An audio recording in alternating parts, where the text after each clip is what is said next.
All right. Good win Saturday. It was a hard-fought physical game. Rip off the rear view mirror, so to speak. Total focus on Michigan State. I think the key now is our response coming off of this game.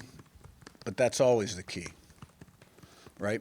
And this team has met every challenge up to this point because they've been hungry and humble, prepared properly, and put it on the field, which requires commitment, discipline, sacrifice, eliminating the noise and clutter, controlling the controllables, and putting themselves in the best position for success. Because when you prepare properly, it breeds confidence and brings out your best. Playing a good football team this week in Michigan State. They had two hard-fought losses on the road against USC and Nebraska. They played really hard and had a chance to win both games, and then returned home, and I'm sure they're not real pleased with their performance. But they got a lot of good players, great coaches, really respect Coach Smith. Did a great job at Oregon State. They got good design in all three phases of the game. They got guys that stand out, and I'm expecting their best shot. So this game gives you nothing. You got to earn everything. And it's all about our mindset and our preparation. Questions? Curt, I guess from a coach's perspective, what does a quarterback learn about himself and what does a team learn about its quarterback when it sees Fernando respond the way he did? He throws the pick six. Obviously, the environment changes, the momentum changes. And to answer with his performance on that drive, what does he learn about himself in a moment like that in your experience, and what does his team learn about him? Well, the quarterback's the key figure. He gets too much credit and too much blame. He overcame adversity. That play wasn't all on him, but at the end of the day, the ball came off his hand. We had pressure in the pocket. He wasn't able to set his feet. The receiver could have flattened the route, and it happened. And we talked about it a lot going into the game. You don't go on the road and win a game like this without being able to overcome adversity and never let doubt or frustration creep in. And that was a prime example of that. And his teammates rallied around him and supported him. And we came back with a 9-play, 75-yard drive.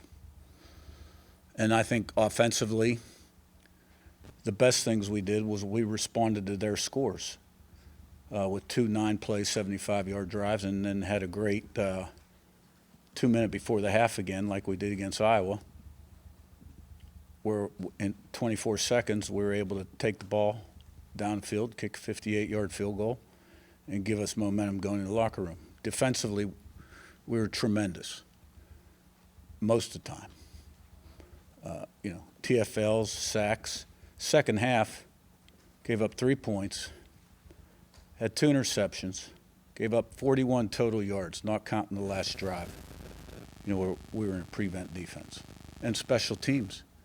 The 58-yard field goal, which he made twice, and then Radicek's 2 field goals. But the other teams were good. So it was a great team win. It was a physical, hard-fought game. And, Fernando was under duress at times, made some sensational plays where he got the ball out of his hand, and he ran for yards. So, but, it was going to be hard, and we found a way to overcome it. So now it's really important that we understand who we really are and what's got us to this point always, last year, this year, all the years in the past. In this game, what does it take to be successful? You got to have commitment. You got to make sacrifices. You get out what you put in. You got to have discipline to do what you have to do when you have to do it and do it right. You got to have work ethic, attention to detail. You got to control the controllables. eliminate the noise and clutter, which you guys do a great job of providing a lot of that, and stay humble and hungry. This is a big-time opponent coming in here. Every team you face in the Big Ten, the margin for error is very slim. And we have to have a great day today, great meeting, great practice, and stacked days, and then put it on the field. You mentioned the tackles for losses and sacks, and Dan Lanning after the game said, your pressure in front seven kind of disrupted whatever game plan they had. You've talked a lot about Brian Haynes' scheme and how it's designed to do that. But is there anything unique about this talent group, this front seven that's sort of powered your success? A lot of new faces this year. I don't know, anything unique you've seen from this group that's kind of powered the success they've had? Well, I think it's all about people and plan, and then the things I just talked about, putting the work in. And we got good players up front. We got really good coaches that coach them, Pat Kuntz and Buda Williams. Of course, Brian oversees the defense, does a tremendous job. And, we've definitely made progress up front. There's no doubt about it. But we also understand we're in a production-oriented business, and what we did yesterday doesn't mean squat, because next week's news will be largely determined by what we do today, tomorrow, Wednesday, Thursday, Friday, and then obviously Saturday from 3:30 to 6 o'clock, from play 1 to 150. Yeah, Coach, wanted to ask about Isaiah Jones. Why is he playing so well, and his development? Is that an example of the kind of development that you want in your program and are seeing in your program? Yeah, I think everyone is just so proud of Isaiah Jones. He's a great teammate. He's a great leader. He represents everything that we talk about, what it takes to be the best you can be. He was on the team the year before I was hired, but when he showed up, I guess he had a back injury and required surgery, wasn't able to do very much. So he got out there in my first spring, and then fall, played quite a bit the first half of the season in our Joker package, and then Hardy started to play a little bit more. And I think it's just a case of a guy staying healthy. And, these are young guys. Their bodies change. Their work with Derek, the winter, and then the summer builds on the winter, and then you put 2 years together, 2 years in the same scheme. Now you can play faster, react because you recognize. And he is really playing well. I am so happy for him. And he has been a huge playmaker for us. Pete, on your left of Matt. Yeah, Kirk, can you talk a little bit about the production you're getting from Wyatt and Landino? They've among the defensive linemen who are playing really well. Yeah, well, Tucker and Landino have really I've seen those guys really come on the last 3 weeks. Wheeler has been very steady. Ratcliffe's in that mix. Outside, Wyatt, since the day he got here, really has been impressive. He got great work ethic. He's really smart. He's very versatile. He's a good football player. And that was a key acquisition. The other guy that we added in the spring, after spring, was Daly. Now, he came from a program that wasn't as good as Wyatt's. And when he came in the summer, he wasn't in quite as good a shape, physical condition, as the other guys. But he's a freak athlete. Remember him from when I was at JMU. He came to our high school camp. Guy ran sub 10, 800 meter. Senior year in high school, 230 pounds. And he is really about the middle camp on. And then, of course, you got Kamara out there. But Landino and Wyatt,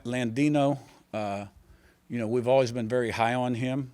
He's had some nagging injuries that have kept him off the field in his early days. Missed his first spring, last spring, my first spring here.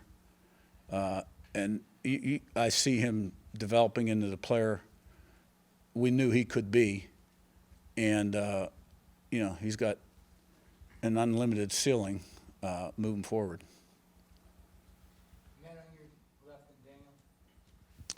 Coach, I'm going to ask you about Roman Hemby.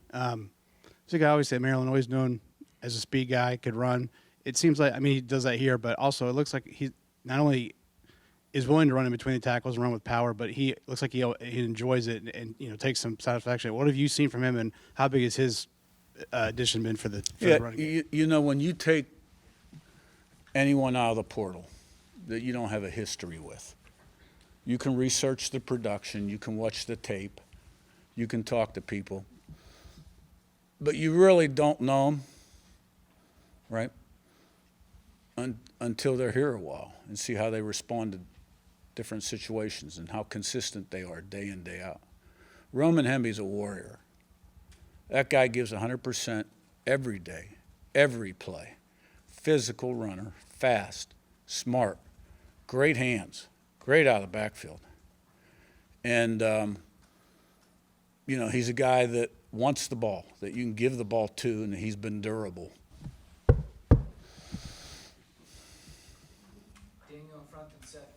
I want to say, you said this team is humble and it's hungry.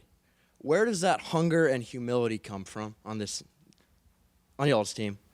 Well, I mean, you got a certain blueprint and a plan, things you preach, things that you feel are important. It's my job to communicate those, and the assistants, right, also, and to kind of live that and walk that. And then, the team, right, they need to get the message. But they aren't words, they're actions. And, we've got enough older guys here, and I think having all those JMU guys last year certainly helped with the process. They understood the program, knew what to expect. But this year we added quite a few new guys, veterans, great character, good players, good leaders. You know who they are. I don't need to mention names. But, we got a lot of strong character on this football team, and they're a team. And, the team goals supersede the individual goals. And let's face it, when you enter a season, especially nowadays, because you got a lot of new faces, there's really a lot you still don't know about your team, how they're going to respond. And you learn about your team every week. You really do. And we're going to learn a lot more about our team this week, right? So I'm proud of the way that they went out to Oregon, got the message. A couple of the coaches said you could hear them on the field through their chatter, some of the stuff they, one play at a time, play the next play, whatever it is. But we got good players that prepare and like to play football. And they're smart, and they make good choices and decisions on the field. Curt, last season you rotated your wide receivers pretty heavily with the 5 or 6 guys you had, and this year it's become more of a clear group of starters and second teamers. I guess what led to that change in philosophy? Did you see that much year-to-year improvement from Elijah, Omar, and EJ? Well, no, last year we had a lot of experience depth. Surratt, Cooper was still kind of young, but had made plays the year before and really was coming on. You had Miles Cross, who had caught about 150 balls in his career. Miles Price, who had caught 100-plus playing in the NFL for the Vikings. Keyshawn Williams had caught probably about 100 from Wake Forest, and now he's on the Steelers practice squad. McCulley was with us for a while. EJ until he redshirted. Who am I forgetting? We just had more experienced depth, guys that had done it successfully at this level than we. Our backups now are a little younger, still developing, but they've done well when they get in there, for sure. Zach B, on your right, last one. You talked about handling success and the message to the team ahead of Michigan State. Do you reiterate that at the beginning of the week, at the beginning of each day of practice, or do you leave that relatively unsaid? No. Yeah. I'll talk to – we have a team meeting tonight at 5, and I'll talk to the team tonight and put the message out there. normally I don't talk to the team after practice Tuesday or Wednesday. I'll talk to them Thursday and then Friday in team meeting, and then obviously before the game. But sometimes I'll jump in there and talk to them Tuesday or Wednesday after practice if I think I need to. All right. Thank you. Thanks.